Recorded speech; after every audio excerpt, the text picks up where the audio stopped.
Hello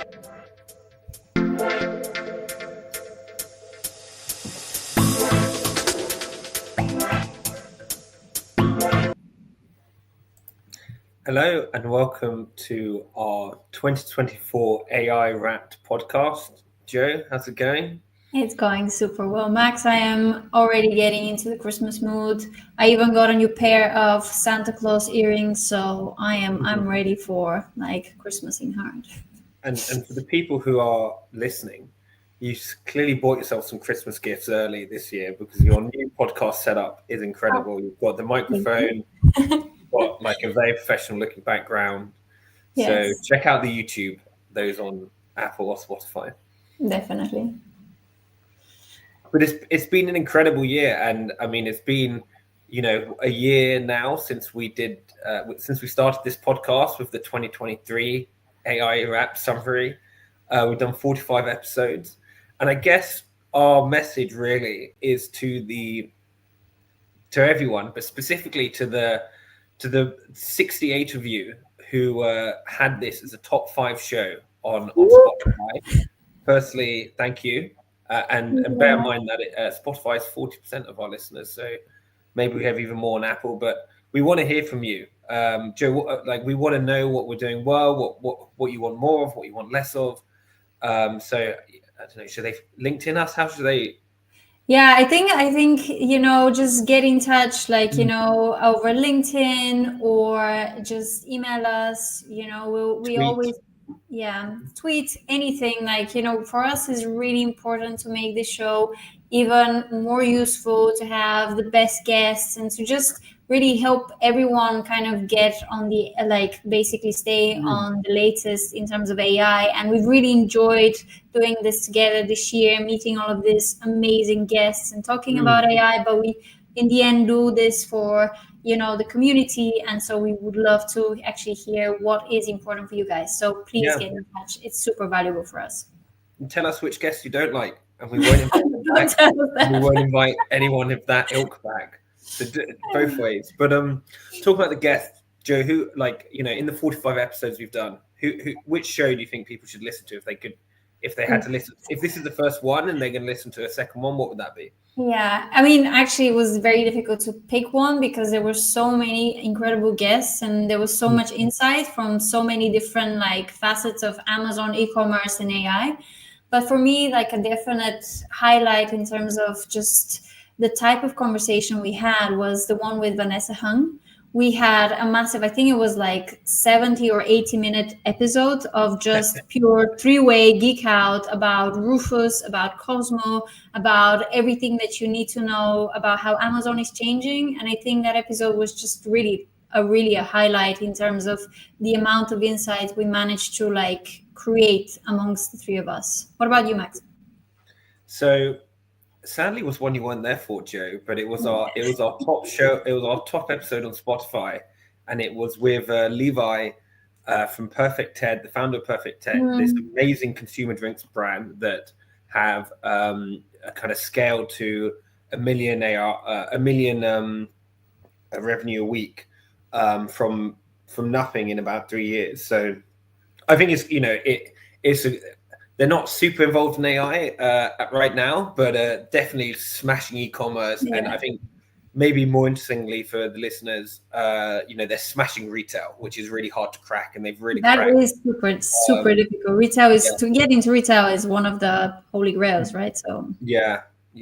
And why should the people click that follow button? Who are you most excited to talk about in 2024, Joe? Oh, again, it's funny. We have this joke running between me and Max that our podcast is hot. It's hot stuff. It's so pre-booked. Yeah. We've practically booked half of next year with amazing guests, and it's really an amazing lineup. We have so many exciting guests, but actually, the one that I'm really very, very hyped up about is Brian Ayer Johnson. So me and Brian had a call a couple of months ago, and we had an incredibly interesting conversation about AI. He is the CEO of DeepM AI, and what they're doing is super interesting. They're essentially looking at the A9 algorithm, and they're trying to like understand the patterns of ranking using AI, using sort of like really large data sets. And I think it's just a really interesting approach to gathering insight. And so, I mean, when we had the conversation, I thought, wow, I just want to record this because this is worthy of a podcast. And so I think it's going to be a really nice Geek Out. What about you? So I think that's a great guess, and I think we've got a very strong lineup, as you say, of the big names in e-commerce coming on over the next few months. My favorite are people who actually don't do many podcasts, and my favorite are what I would call the exclusives, of people who are smashing it or have smashed it, but they're not on like the other podcast rounds, and through basically being friends with them or being connected to them, we can bring them on a bit like Levi, where like they're not on any other e-commerce podcasts, and I think that's who I'm really excited for. So we've had some this year, including Zara Shah, who's like an AI policy advice to the UK government, which I love that episode. I love talking about that stuff. But in this vein, I'm very excited for a fellow Techstars founder who I think has just got the most amazing story, scaling a DTC brand to 50 million ARR and then getting forced out by his investors, and the brand basically collapsed. So that's coming soon. And yeah, like, as a founder, I love this stuff. And two people who I want to get on, I won't name names, but I am friends. One of them is a mentor. One of them is ex-Amazonian, with two founders of the biggest aggregators from 2022. They both raised hundreds of millions of dollars, probably more, hundreds of millions of dollars in venture capital, probably more in debt, probably 4 or 5 times that in debt. Purchased all these businesses.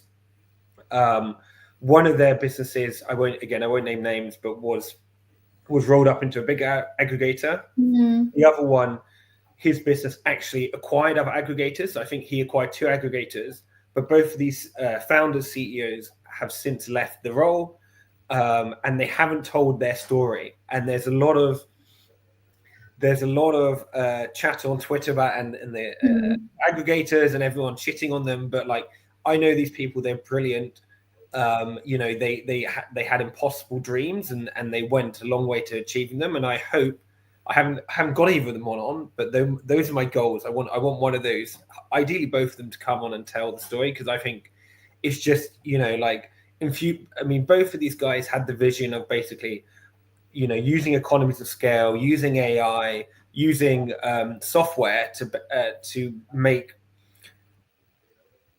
I don't want to say automate selling on Amazon, but make the selling process more automated, cheaper, and basically we've mass run different Amazon brands, and they can talk about their success that they've had. I don't want to say if it succeeded or failed, but I think it's just such an incredible journey that both of these guys went on, that I'm gonna try my best to get them. And if you're listening, you know who you are, and I'm gonna WhatsApp you soon.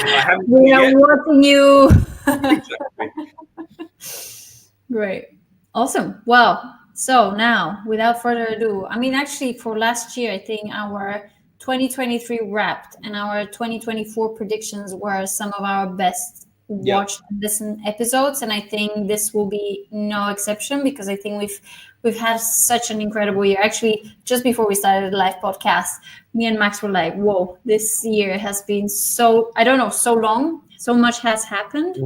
And I think we have really interesting things to like wrap up. So shall we start? What is number one on your list? Well, yeah, just to add to that before I get into my number one,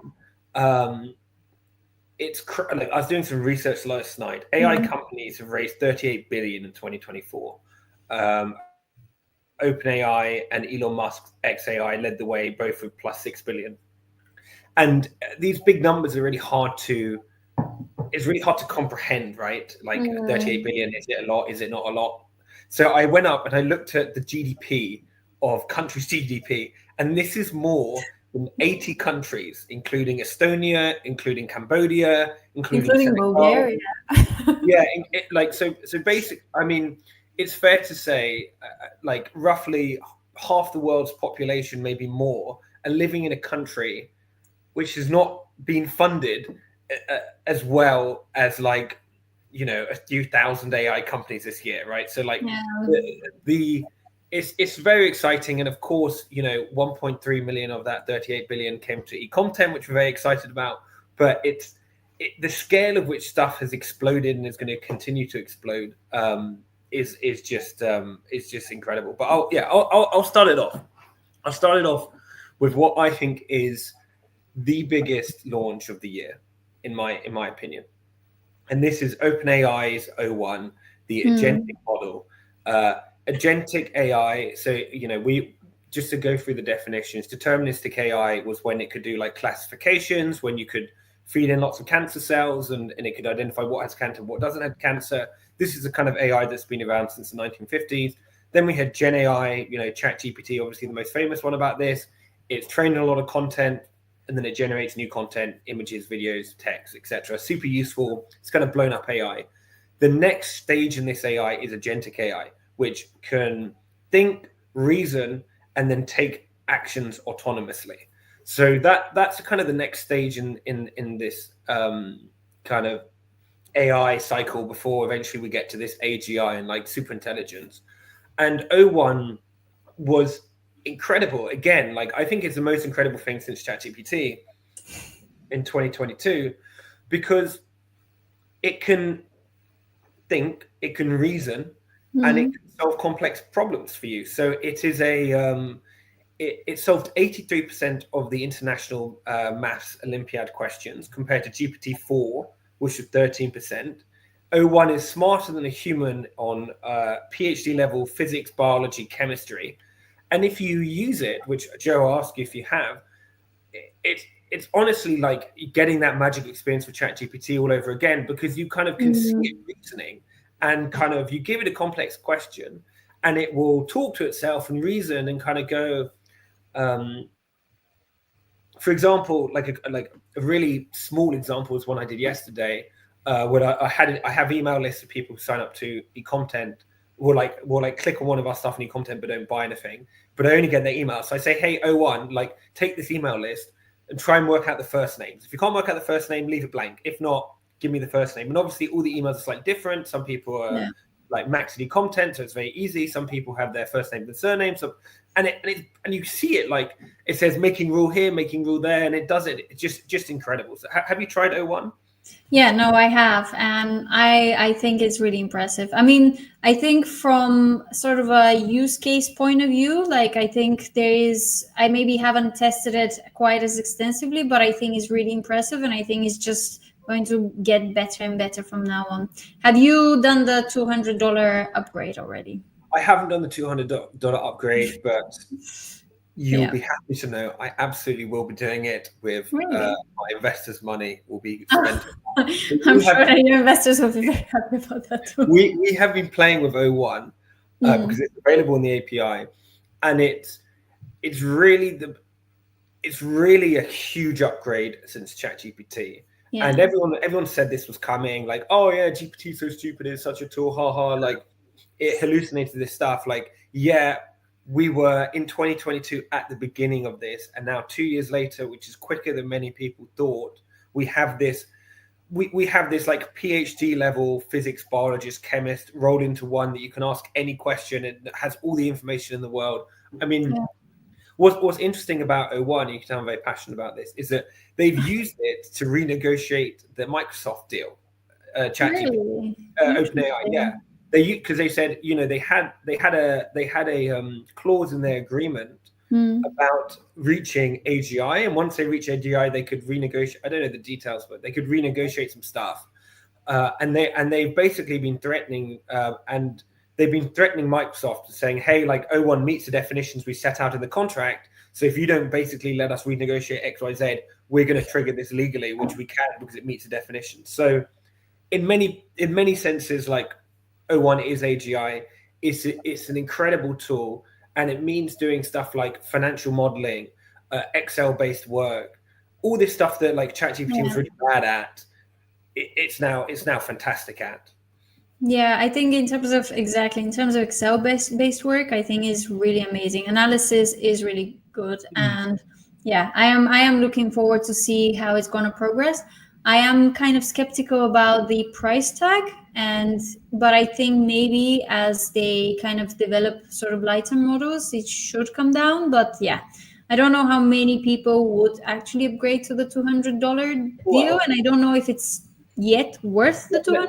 But let me put it to you this way: if you're hiring a VA, it's going to cost you $800. Right, this is someone in Philippines, Pakistan is going to cost you $800. So this is $200. With the greatest respect for the VA, they're not on 24/7.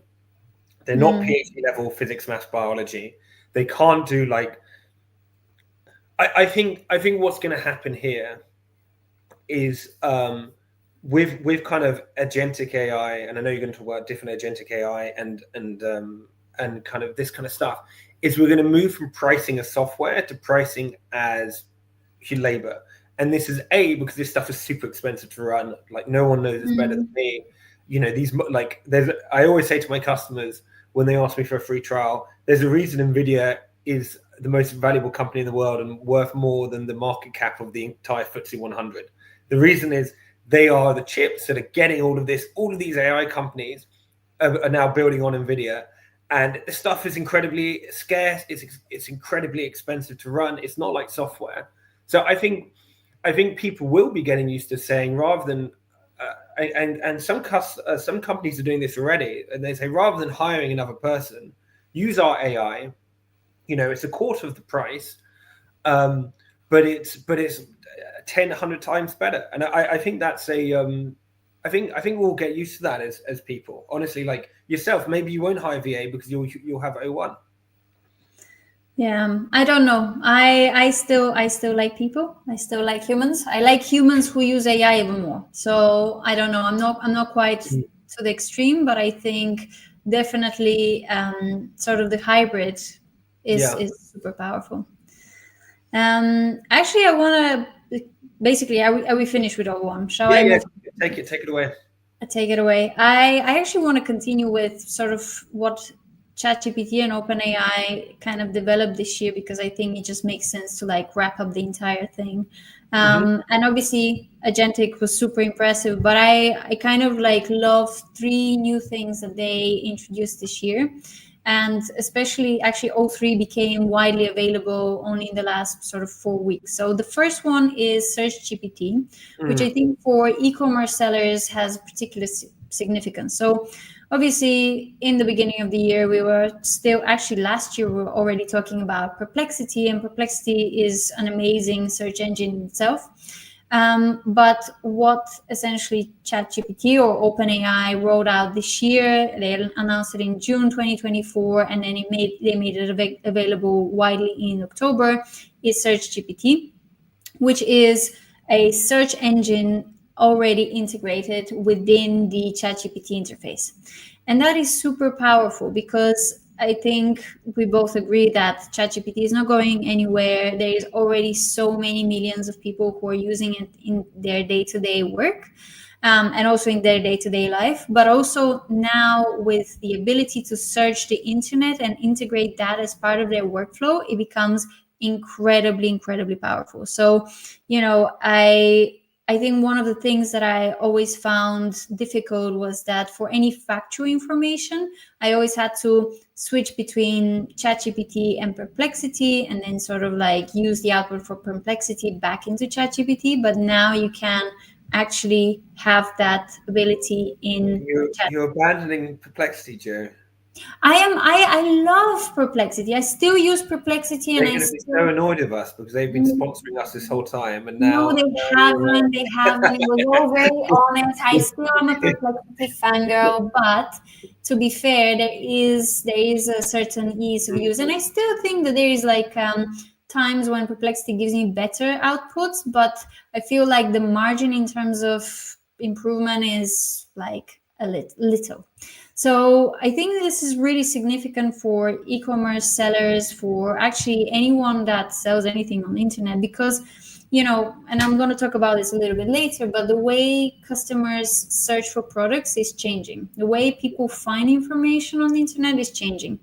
And this is going to just sort of immensely increase that the speed with which this is changing, because customers, like consumers, are not just looking for keywords anymore. They're looking for actual conversation with a chatbot, where they're talking about all of the sort of additional context, all of the additional sort of benefits and everything else that they're looking for in a product, just like they're talking with a human. And so SearchGPT is going to completely change the mindset of consumers in terms of how they find a product and how they make their decisions. So I think this is like a seismic shift in terms of basically how people buy, and that is why it is so significant for our space. Have you tried SearchGPT? What do you think? Well, I have tried SearchGPT, and we are same as you just discussed it. We are really encouraging some of our bigger customers to think about this, because there was a 9-year period in the early 2000s where Google went from having half the users of Yahoo to having 10x the users of Yahoo. Yeah. And I'm not saying that SearchGPT is going to 10x Google, but I think what's going to happen is, rather than Google did that because they had the PageRank algorithm, they developed a really smart way of like identifying what was useful content based on the links from other pages. This algorithm is what they had. No other search people, had it, and it just worked. And therefore, because of this deterministic AI algorithm, what people were looking at was more relevant and better, and everyone switched to Google. I think, I don't think SearchGPT will 10x Google, but I think conversational search will 10x the search PageRank algorithm and I think it'll be quicker. I don't think it will take 10 years, 9 years. I think it will take 3 or 4 years, or 2 years, or next year. Tune in next week. But I think that's absolutely. I think you're totally right. I think this shift is happening, and we've been talking to our customers, some of the bigger customers, about, like, we do a lot of stuff on Rufus, but like ChatGPT, while like huge open field right now, because not many e-commerce people are thinking about this. So if you're one of the 100 or so people listening to this, you have a massive tip to get ahead of your competition. We should think about this now. 100%. And this is the thing, like the funny thing. So today I'm posting a new issue of the AI for e-commerce newsletter, and the main topic around it is the fact that search, and specifically Google search, is actually not so product focused. So actually only 14% of searches have shopping intent. And I think Google in that sense is is stepping back in terms of importance for e-commerce. But I think SearchGPT is going to step up, because it really allows for that additional intent, that additional way of searching in a more detailed way, to actually become omnipresent. And what you said just now, conversational search, that's a key, because actually the next thing that I think is going to be really big change in terms of e-commerce, and really big change in terms of consumer behavior, is voice search. And this is actually leads me nicely to the next point that I wanted to touch upon, which is ChatGPT rolling out voice. So they announced that in, I think, early 2024, and they rolled it out extensively across their platform, and specifically across their app, but most lately, in about like 3 or 4 weeks, they also rolled it in their browser, essentially an option where you can, instead of typing to the chatbot, you can talk to the chatbot. And so it's not actually just reading text out loud, it's literally having a conversation with ChatGPT. as if you're talking. Well, it was. I miss Scarlett. Now the new lady is okay, but Scarlett had something special about her. But anyway, that was not allowed. So yeah, but I still think that it's really incredible how human-like chatting with ChatGPT has become. Like, just from everything from like the pauses to intonation, it really feels like you're talking to a real person. And this is going to get better and better. And what for me, my prediction for next year and for the next coming years is that, our normal usual typing search will also evolve, and we're going to become, I guess, voice search dominated, because let's face it, we are all kind of lazy and we prefer to talk versus chat or type. And so in my head, I think e-commerce is going to become also very voice dominated, and people would just chat to their search GPT and find products while chatting. I don't know if this is just how I predicted. I don't know what you think, but I think well, it's that way. We need to plan the next one better, because I'm just agreeing with everyone here, and I think it's interesting when we disagree. But I couldn't agree, honestly, couldn't agree more. I think voice is like innately more human. We evolved over millions of years with language. It's one of the most important parts of like what separates human from the animals, the beasts, is like our language and our voice, and like, so I totally agree. I think it's going to be very interesting how Alexa and Claude, I know you're going to be talking about Claude at some point. I don't know if you had this, but their partnership, obviously Amazon invested $4 billion in Anthropic. I think they might have done more funding for them since then. And how Alexa comes from being a dumb, turn on the lights and it can't do that, and play this song and it plays the wrong song, to being this help it in your home that you can ask a huge variety of questions to, and it understands them and responds. So I completely agree. I think voice shopping, which by the way Jeff Bezos saw 10 years ago, I think it's finally going to become a thing. And also Amazon, having got Alexa, I think in 30% of US homes, are going to dominate that as well. So he, kudos to him. He Amazon are prepared for that. Good old Jeff. Yeah, he knows a thing or two. Yeah. So anyway, knowing about a thing or two, final thing on OpenAI. I mean, there has been so many things around OpenAI, but like we have only 1 hour, so we'll just have to do a summary. Actually, it just rolled out, like, what is it, 3 days ago, which is Sora.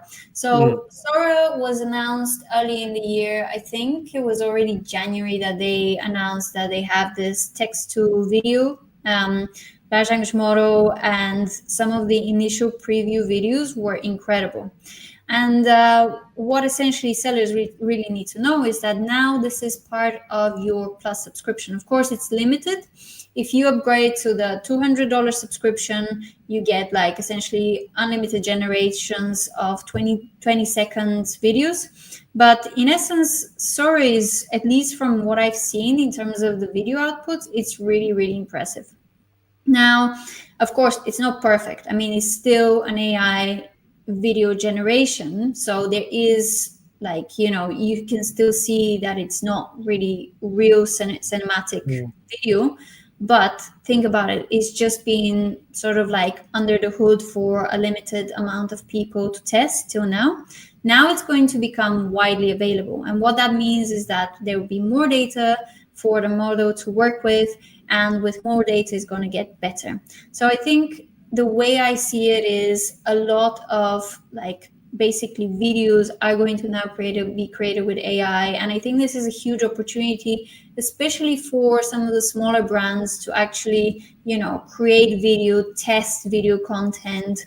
And so, yeah, like I think it's a really exciting development. And I can't wait to actually test it. Have you tested it already? No, I haven't. I mean, the problem with OpenAI is that they don't open source a lot of their stuff. So we've tested various kind of these video source model companies like Pika and Runway. and they've got some competitors. Various of these kind of reach out to me. They see us as obviously a customer of them, right? Like we don't build models, but we buy models and we train them. I'm still not convinced. And every time I have one of these calls, I'm like, I don't want to see a pre-prepared demo. I'm going to give you a product. Here's a random product. Let's see what happens. Never quite works, and it's never quite good enough. But yeah, 2025, I think could be the year. I think so. So yeah, my next one, and we spent a lot of time bashing Google in our 2023 wrap up. Yes, I know. I remember we were like Google poo-poo, but Google. And flop of the year was also Google again in 2024 with the Gemini stuff, which was just like the image generation on Gemini was horrendous. Not only from the quality of the images were really bad compared to what everyone else had, so like they were just behind. But oh my God, Matt, do you remember Bart? Do you remember?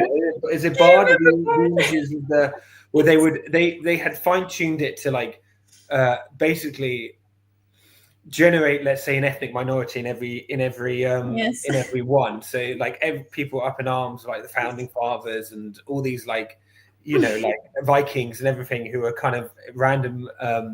So like not only were those images in themselves bad, like they were worse in Midjourney, they were worse than everyone else. But they also, like, by being Google and being this massive corporation and like their level of HR and bureaucracy had like basically ruined their AI model to being anything practical. So, shout out for flop of the AI, year. But I will say something positive about Google, because I have not been positive about them on these podcasts. And I think Google Notebook LM, big fan over there, is perhaps the best conceived use of large language models in terms of productivity and research that I've seen, and it's free. So I think like many startups, this is one of the problems being a startup, is many startups will see this stuff and play with it and try and build something which is useful, but then and sometimes they get it right and it's amazing, like Perplexity. But you always run the risk of a Google or Facebook or an Amazon just giving it away for free. Often what they build at these companies is rubbish because it's not their main focus. But Google Notebook is excellent and people should check it out. And what it is a productivity and research tool. To summarize it very quickly, you upload your sources. So you can upload PDFs, YouTube videos, you can scrape websites, slides, everything. And then you can talk to it, and it will give you, it won't just kind of reply, but it will reply giving you the sources from those documents that you gave. And it is, unlike ChatGPT and Claude, it's very, very good. It's a much less creative AI. Like, I would never use it to write a blog. It writes quite badly, but it's accurate, and they've kind of nailed that.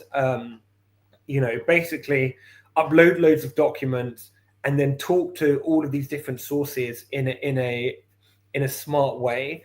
It's, I hear lots of people talking about custom GPTs. This is 10x better than custom GPTs. Custom GPTs are terrible for hallucination. It was like a side project from OpenAI that they decided actually we care about AGI. Like we're not investing our time and efforts into that. So yeah, Joe, have you used Google Notebook LM?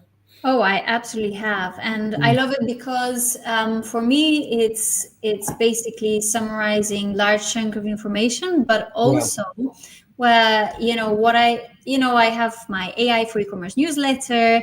It's really nice and very skimmable, but I also wanted to give the audience like a different way for them to like essentially read the newsletter, but instead listen to the newsletter. And so I use Notebook LM to actually create the newsletter into a podcast.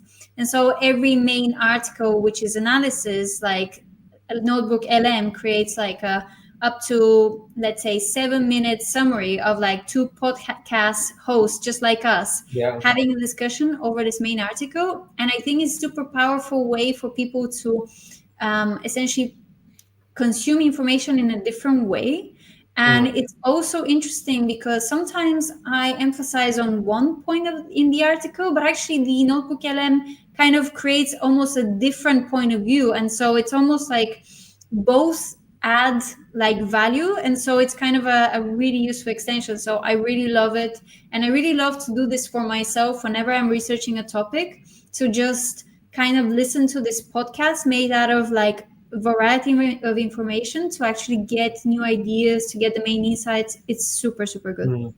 Yeah, I went out for a brunch with Shannon from Carbon 6. So shout out to her if she's listening, and she's director of marketing. She said she does the podcast stuff as well. So on my end, before I pass back to you, I have 2 Google notebooks that I probably use, both of them weekly, probably once or twice a week. The first one, I've got my pitch deck for eComtent. I've got my journal. I've got lots of e-content documents. Like I've written a document on like our ideal customer profile. I've written a document on various different elements of the business. And then when I'm doing like a speaker, when we do the speaker stuff, right? Like they ask you loads of these questions, or I'm doing something for a VC and they ask me questions, I put it into Google Notebook LLM and it'll just pull it out and it will write it, basically sourcing all of my. It's like is literally like having a brain, and it sources it, brings it all out in a very accurate way. And my second one, which I think people who listen to this will love, is I've uploaded basically every science paper from Google LM. I've updated a bunch of data from eComtent into Google LM, and I've uploaded some science papers on like just LLM research papers. And then I have conversations about ranking on Amazon with Google LM. And I always do that when before I talk or go on a webinar or podcast. I always run my presentation and talk about this because I want to be like super accurate and science based, and it's very helpful for that. Yeah, no, I absolutely agree. I think it's a really just sort of a segue. It's a really helpful thing to use AI to like research and almost like run your thoughts through. I use, for example, the voice version of ChatGPT to do that. Sometimes I do exactly the same. I give it a lot of data and then I have a conversation, actual voice conversation. And so this is a pro tip for our listeners. Use AI creatively, upskill yourself by like, I guess, consuming and interacting with data in different ways. It's really, really great.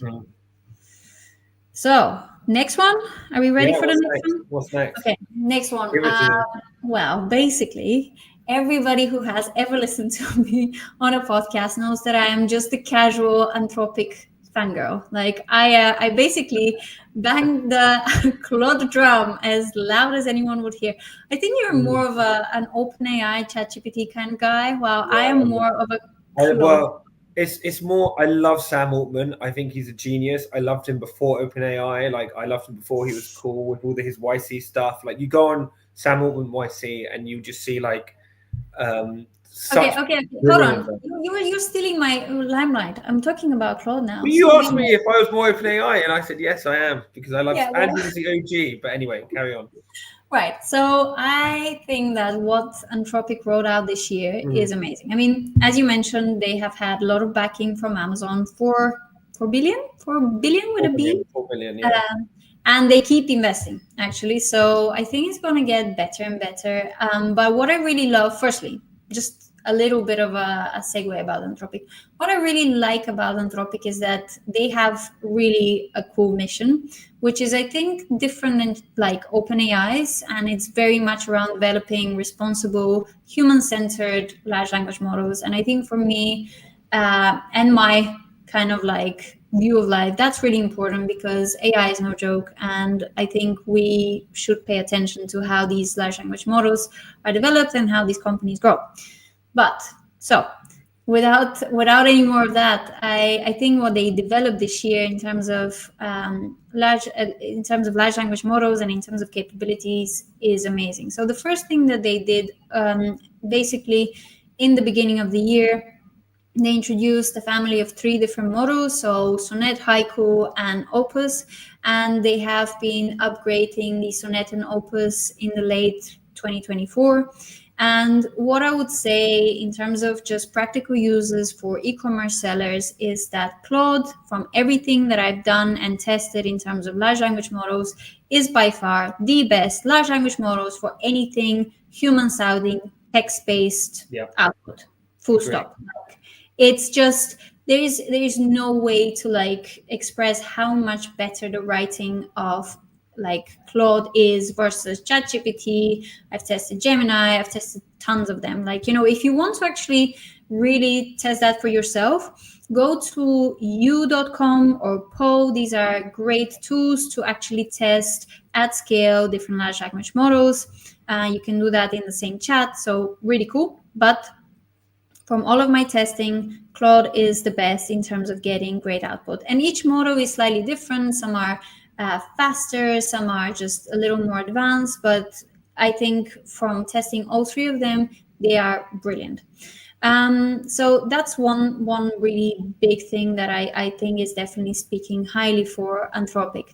The second thing that they launched, which I like, second and third that they launched kind of in the same time, is Artifacts, which is essentially I guess kind of like an additional function that Claude has, which basically creates almost like a digital whiteboard where you can essentially work with either text, code, or even HTML code and create like so many things. Like whether I've created like essentially a functioning website. I've created like mini games, and obviously you can use it to basically work on a very long pieces of text and edit them as they go along. Now, ChatGPT rolled out that as well later in the year, but I think still Artifacts is far superior. So it's really, really cool in terms of both coding and writing. The other thing that they did rolled out in, I think, June 2024 was Claude Projects, which was kind of the answer to ChatGPT's custom GPTs, where basically you can pre-program a chatbot or a function with already like data prompts, and you can actually collaborate with your team on the same project, and that basically automates the entire process. So in terms of just functionality and effectiveness, Claude is great. And it's interesting, in the beginning of the year, I was working majority with ChatGPT, and then once the new models came out, now I would say like 80% of the time I'm on Claude, and with certain exceptions, like in terms of output, I would say that's my kind of preferred chatbot. Are you using Claude a lot? So I agree with you. Whenever I'm writing a blog or like a cold email, marketing email, something like this, I will be using Claude. I agree. It's very hard to explain why, but it is just better. And it's one of those things like it sounds less robotic, I guess. It doesn't have these giveaway phrases in it that he sometimes does, where it used to go, and that's why blah blah blah, or incomes revolutionary, blah, blah, blah. groundbreaking. So it sounds less robotic, and it has less giveaways. It is better for that stuff. I mean, I'm a bit like you. I use Perplexity for search. Well, not like you anymore, but I use Perplexity for search. I use Google LLM for research, let's say, and that kind of stuff. ChatGPT, of course, every day for everything else, and then Claude for the kind of writing. Yeah.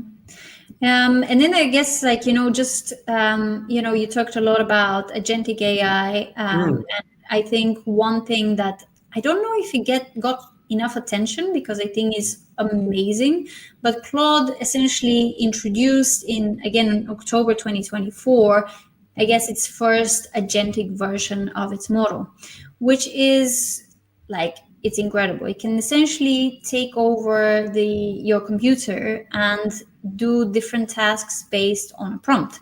So you can, for example, tell it, hey, Claude, go and find me, for example, the weather forecast for the next 5 days in New York, put it in an Excel spreadsheet and into a table. And based on that prompt, Claude is going to launch let's say Firefox or Chrome, is going to go onto Google, type in weather forecast in New York, go onto the relevant site, basically copy paste the data from that website and save it in an Excel spreadsheet. I mean, it's mind blowing. It's the next level. I haven't tried it yet. There is, I know that you're gonna laugh, but there's a little bit of a sheepishness in me about using, letting AI control my computer. So I will probably do it once, I guess this is a little bit more advanced. But I think you can, like, literally anyone can do this right now on their computer and test it. It's not bug free. Obviously, it's right at the beginning. But again, just think about it. This was rolled in October 2024. Just think about how it will be like in 6 months and then in a year. So yeah, I think it's super cool and super impressive. Yeah. Have you tried it? I haven't tried it, and I saw they announced it and then didn't launch anything, and I haven't. I mean, to be honest, a lot of that stuff was new for me. So I'm glad I listened to this podcast firsthand. I didn't know about Claude Artifacts, never tried that. Didn't know about Claude projects. Didn't know that they had custom GPTs. So I'm glad that I've got my wrapped. Being wrapped. You want to do the Rufus and Wallaby, and then I'll round up the last one. All right. Okay. So I think this, for anyone who has listened any episodes of our podcast, who know that we have talked a lot about Amazon Rufus, but 2024 wouldn't be 2024 without us actually really including it. And actually, I want to make it a little bit bigger. So it's not just about Amazon's, I guess, chatbot. I think it's just the idea about how marketplaces are changing and how, like, essentially shopping assistants are becoming the new norm in terms of how customers shop. And so one of the most prominent things that we've talked about is Amazon's Rufus, which is their shopping assistant, whereby you can essentially open a new chat with it, and instead of searching for keywords, you are having a conversation like with a person, where you describe what you're looking for in terms of product features, in terms of benefits, and then the chatbot is then using essentially AI and the wealth of Amazon data to give you recommendations based on that whole context. So it is really a completely different way of searching. And I think it's really important to bear in mind that it's not just Amazon. Walmart is also rolling their version, which is called Wallaby.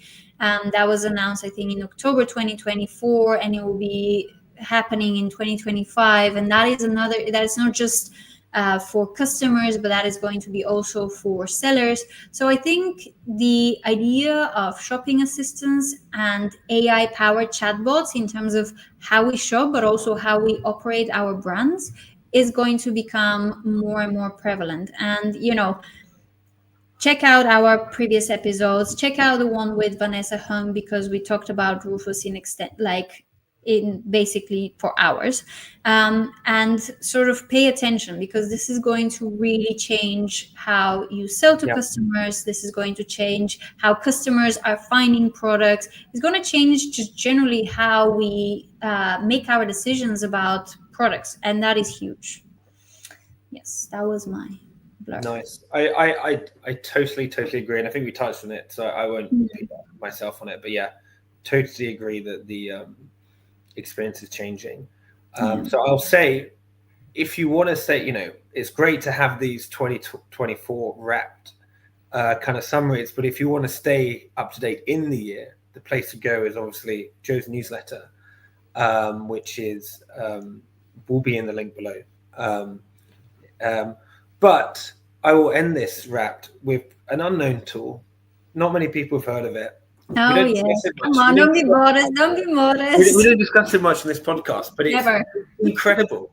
And it's called eContent. And I won't go into much details, bore you guys, but, we're optimizing for Rufus. We're about to become a Walmart. I think I can say this. We've signed all the documents of Walmart. We're about to become one of their, invite-only partners. So we're going to be doing it for Wallaby as well. And in 2024, we had just a huge amount of exciting developments that kind of I was front row seat on. So very happy to talk about what our AI researchers and developers are working on. Really nailing down this optimizing for Cosmo piece. We launched A+ content generation in one click. We did that.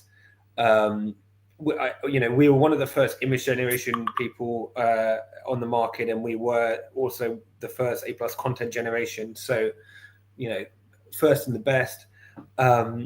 We kind of integrated keyword volume. So when you're generating content, you can see how much, we write it optimized for Cosmo, but so we're different to maybe your Helium 10s and your Jungle Scouts, but you can still see the keyword volume and what we're including, which customers are used to. So therefore we did it just to make them feel, give them that extra support that we're still hitting those boxes. And maybe I'll touch on two things, live and exclusive, what we're launching. I hope by the end of the year. So pressure on the team now because they've got 2 weeks left.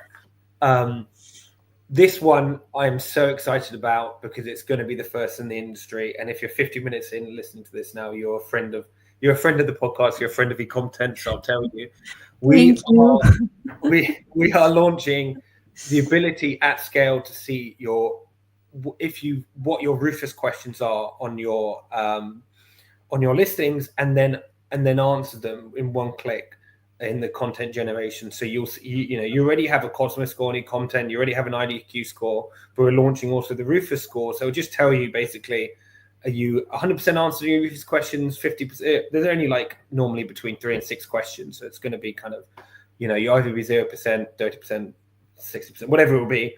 But do you answer the questions for your whole catalog? And we think, we talk to a lot of customers, and we notice a lot of people doing this manually, and it's slow, and a lot of people, and therefore we're like, great, well, this is a great thing we can automate and bring value to. So that will be live. We're testing it now, hopefully in the next week or two. And the other thing I'm very excited to be rolling out is kind of the analytics now. So we've been focused on generating content for about 2 years. Images and lifestyle, and infographics and A+ content, but we want to bring more analytics into the software, and also intelligently help customers to know what to target, right? What listings need focus. So we're going to be showing them, showing them the listings that are losing conversions, losing impressions, and therefore, should be updated. And then also, of course, on eComtent, you can regenerate that in one click and see the uplift. So it's super exciting startup. Very handsome founder, I hear, and definitely want to very modest and deserves, deservedly in the top 7 biggest rollouts of 2024. But Joe, I will ask you now, what is your number one from all of those? You can include content, but I imagine you'll exclude content from that. Well, eComtent was very, very close to the top, Max. Yeah. Very close. But it's really difficult to say. I think in terms of magnitude, it will be probably it's none of what we discussed is just the change of how consumers shop because of AI. I would say that is my number one thing, is we are having a complete behavioral shift in terms of how people interact with the internet in order to buy stuff. I mean, this is this is mind-blowing, and I think really people need to stop and think about that, because in 2025 it's going to become even more pronounced. Mm-hmm. And you? I agree with what you're saying. Again, I think for 2025, for the predictions, we're going to have to find somewhere we disagree, because I think we'll plan it, Max. Don't worry. But I have this slide in my customer deck, which is the mobile adoption, and it goes when I was at Amazon in 2016, it was 30% mobile. People shopped on mobile, and when I left in 22, it was 80%. And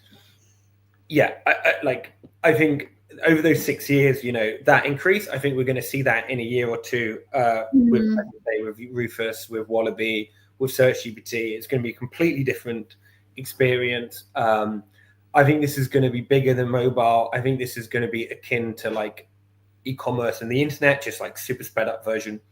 And actually, one of my favorite when at the top of the podcast, when we were talking about our favorite episodes, I think Norm, who I have so much love for Norm, if he's listening, and he's been incredible for us, and I think maybe We love you, Norm.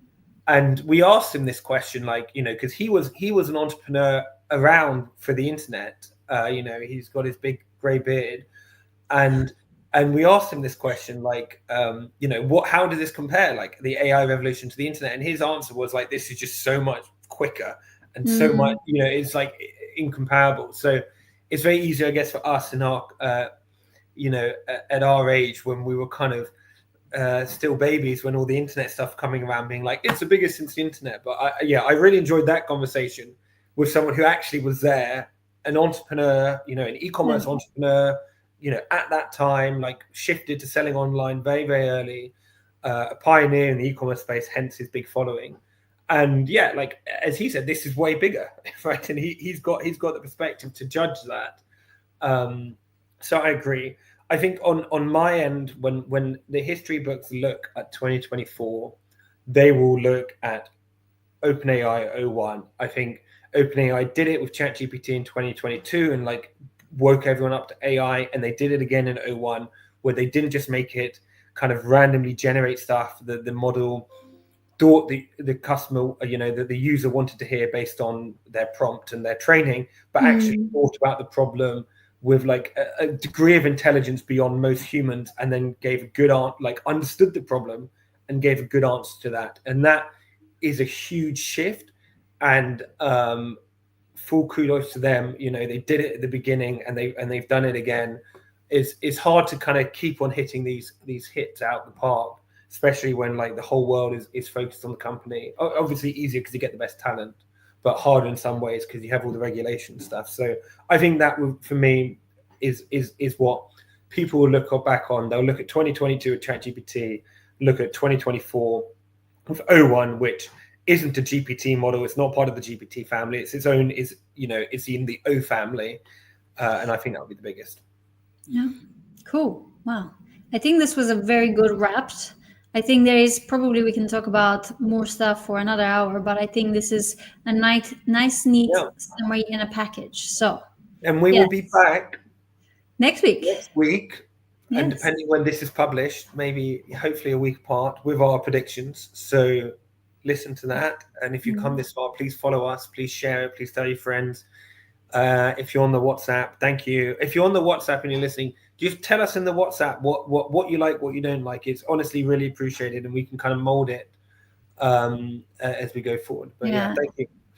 And also, obviously, subscribe to the AI for e-commerce newsletter, because it's the bomb. So Max can definitely testify that. It's one of the few ones I read. Joe knows, because I will often WhatsApp her once, on the good, offers come out. But thanks guys. Merry Christmas to you all, and we'll be back very soon to talk about what we think will be happening next year. Whoop.